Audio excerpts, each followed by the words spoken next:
மாடி கட்ட வேண்டி இருக்கு, தங்கச்சிக்கு கல்யாணம் பண்ணி கொடுக்க வேண்டி இருக்கு, அவனுக்கு மேல அக்கா இருக்கிறாங்க, அல்லது அவனுக்கு கீழே 3 தம்பிங்க இருக்கிறாங்க, அவங்களுக்கு படிப்பு செலவு இருக்கு.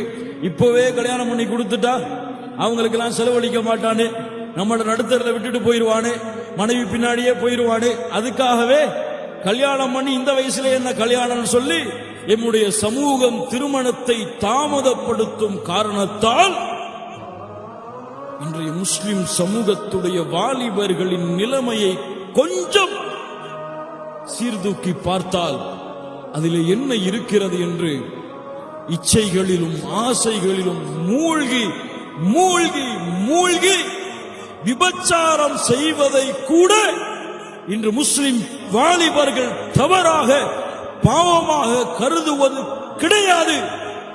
இன்று நினைக்கும் முஸ்லிம் சமூகம் சென்றுவிட்டது. வாலிப பருவத்திலே வாலிப பெண்ணின் நட்பு இல்லாமல் இருப்பது இன்று கல்லூரியிலே படிக்கக்கூடிய முஸ்லிம் வாலிபர்களுக்கு கேவலம்.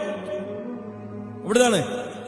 கல்லூரியில படிக்கும் பொழுது எனக்கு ஒரு கேர்ள் ஃபிரெண்ட் இல்லைங்கிறது ஒரு முஸ்லிம் வாலிபனுக்கு படு கேவலம்.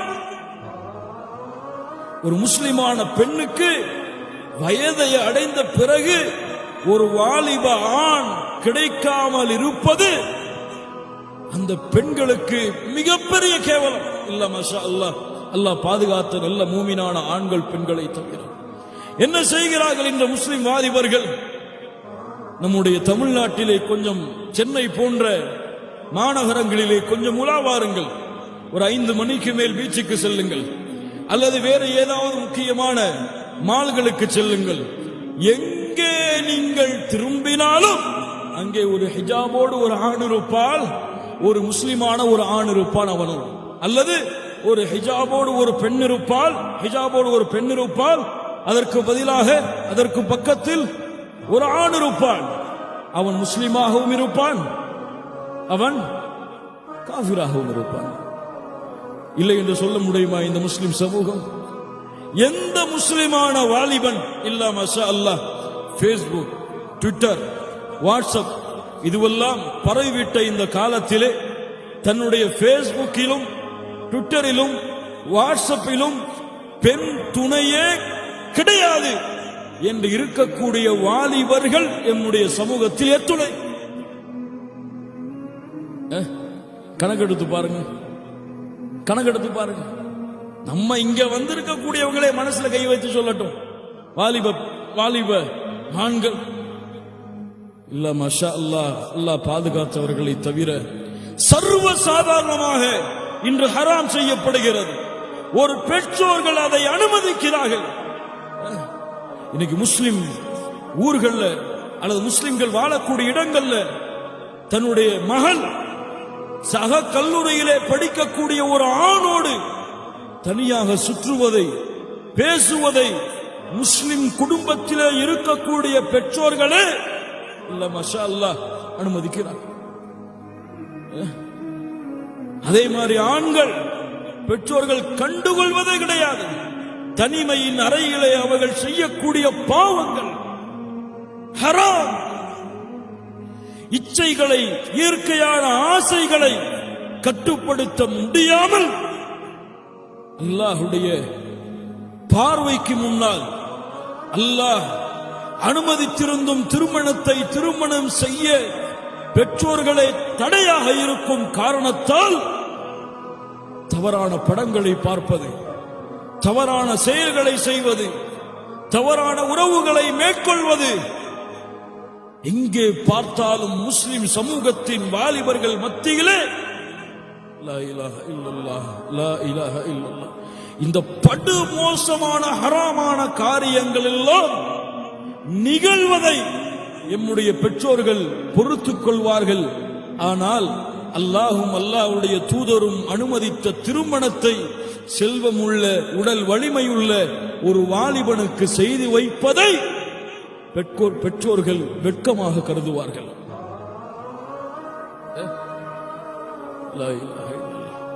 ஒரு தனிமையின் அறையிலே செல்வமுள்ள ஒரு உடல் வலிமை உள்ள ஒரு ஆண் இருக்கிறான் என்றால், ஒரு பெண் இருக்கிறாள் என்றால், அந்த குடும்பத்தின் பெற்றோர்களுக்கு அந்த ஆணுடைய தேவை தெரியாதா? அந்த பெண்ணுடைய தேவை தெரியாதா?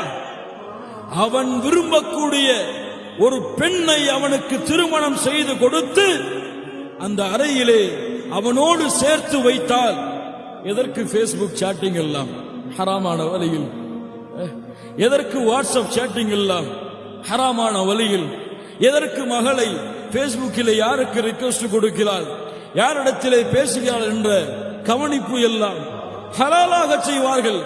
ஹலாலாக தன் மனைவியோடு பேசுவான் பேஸ்புக்கிலே, ஹலாலாக தன்னுடைய கணவனிடத்திலே பேசுவாள் ஒரு பெண் வாட்ஸ்அப்பிலே.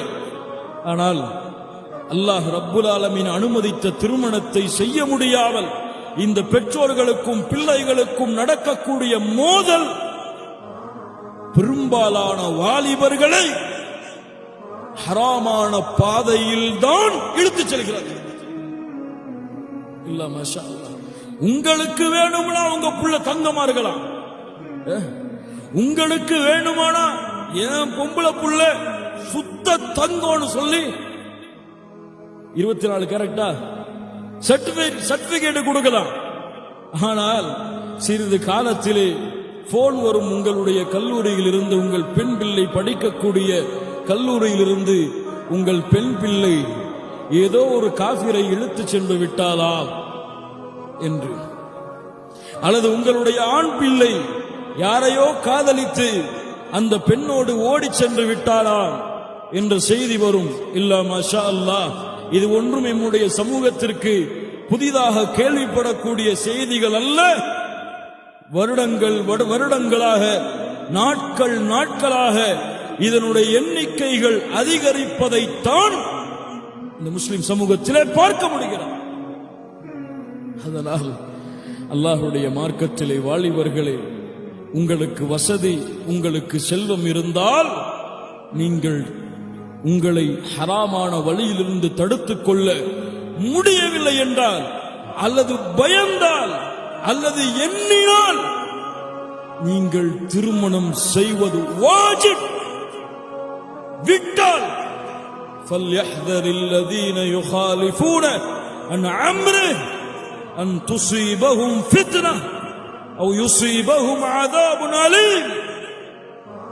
அல்லாஹ்வுடைய தூதருடைய வழிமுறையை விட்டு வேண்டுமென்றே விலகிச் சென்றால் மிகப்பெரிய சோதனைகளும் குழப்பங்களும் உங்களை சூழும். ஹராமை பார்க்க மாட்டான், ஹலாலை பார்க்க மாட்டான். அவனுக்கு தேவையானது கிடைப்பதற்காக எதையும் செய்வான். அது போல பெண்ணும் எதையும் செய்வாள், காதலிப்பாள். அவன் காபிராக இருந்தால் ஓடிச் செல்லுவாள், அவன் முஷ்ரிக்காக இருந்தாலும். அதனால் என் முஸ்லிம் பெற்றோர்களுக்கு இஸ்லாமிய மார்க்கம் செய்யக்கூடிய மிக முக்கியமான அறிவுரை, உங்கள் பிள்ளைகள் ஹராமிலே விழுவதற்கு தந்தை பெற்றோருடைய அந்தஸ்திலே இருக்கக்கூடிய நீங்களே காரணமாக மாறி உங்கள் ஆணையும் உங்களுடைய பெண் பிள்ளைகளையும் நரகத்திற்கு செல்வதற்கு உதவி செய்யாதீர்கள். எவ்வளவு சீக்கிரம் முடியுமோ அவ்வளவு சீக்கிரம் திருமணம் செய்வதுதான் இந்த ஃபித்னா குழப்பத்துடைய காலத்திலே ஒரு முஸ்லிமுக்கு இஸ்லாமிய மார்க்கம் கொடுத்த அனுமதியில் சிறந்த அனுமதி. அல்லாஹ் ரப்புல் ஆலமீன் அந்த வாக்கியத்தை இங்கே வந்திருக்கக்கூடிய எம்மை போன்ற திருமணம் செய்வதற்கு தயாராகிக் கொண்டிருக்கக்கூடிய வாலிபர்களுக்கு அல்லாஹ் கொடுப்பானாக.